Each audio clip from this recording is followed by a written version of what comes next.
name is Alexander Chamorro, and tonight we're reading Donna Reese's Seeking Ghosts in the Warwick Valley, an anthology of ghost stories in the local area.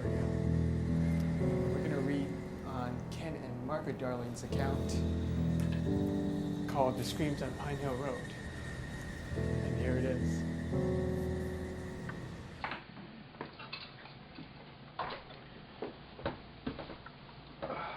So Ken, how are you today? Good. I've heard you have ghosts in your house.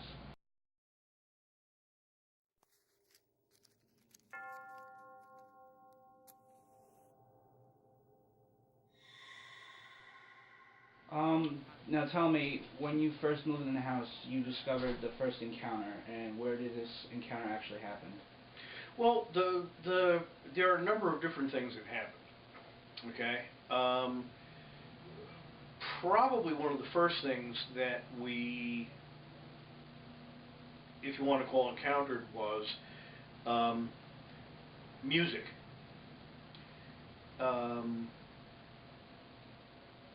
Sounding like, like when you're a little kid and you're told to go to bed and your parents close the door to the kitchen or whatever. And so there were muffled conversations. And I would literally wake up at night and it sounded like someone was in the kitchen having a conversation and that music was being played. Mm-hmm. Then there was one night when we were all in bed asleep. It was approximately 10 o'clock at night, and there was a literally blood curdling scream.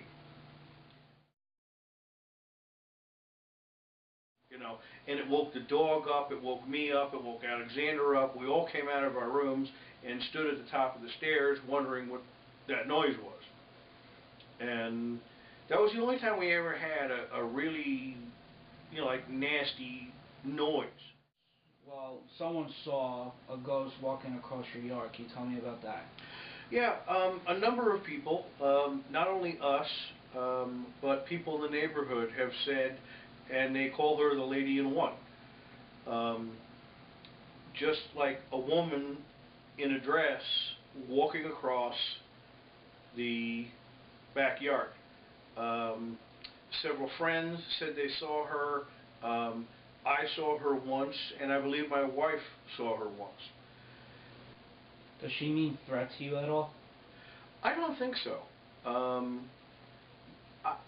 Other than the really nasty loud scream, we've never had anything that I thought was threatening. When you keep hearing or seeing ghosts, do you think it's a warning at all?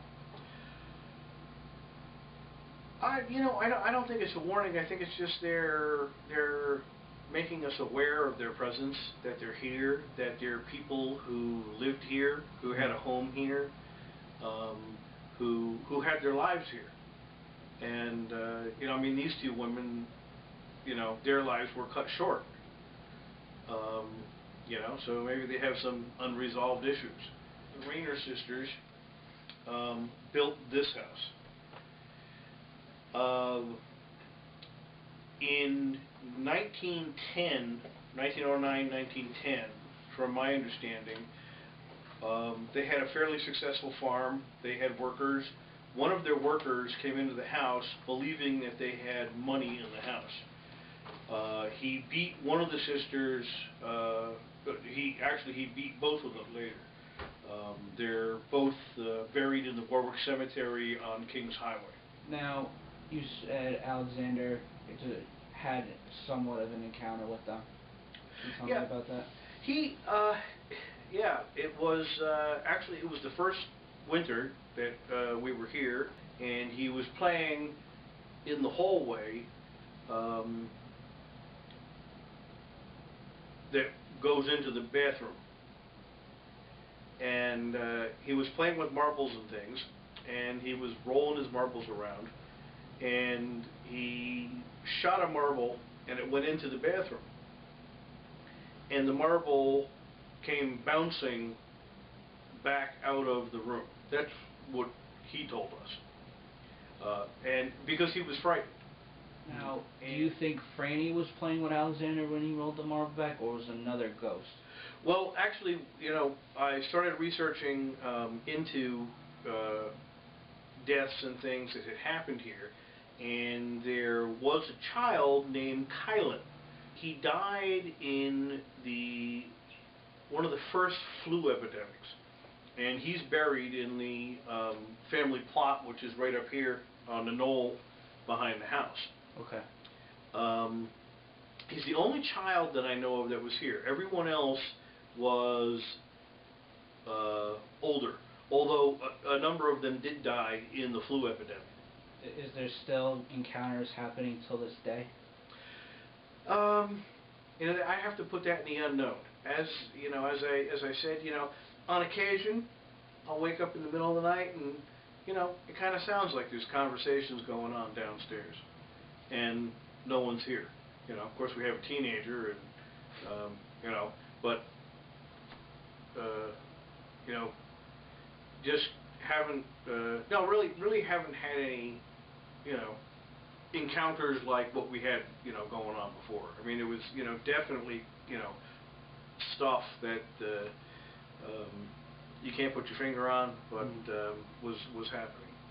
All right, well, I have to thank you for being with us today and explaining your story to us. Does Franny Rayner still roam the bare property where she and her sister met such a violent end?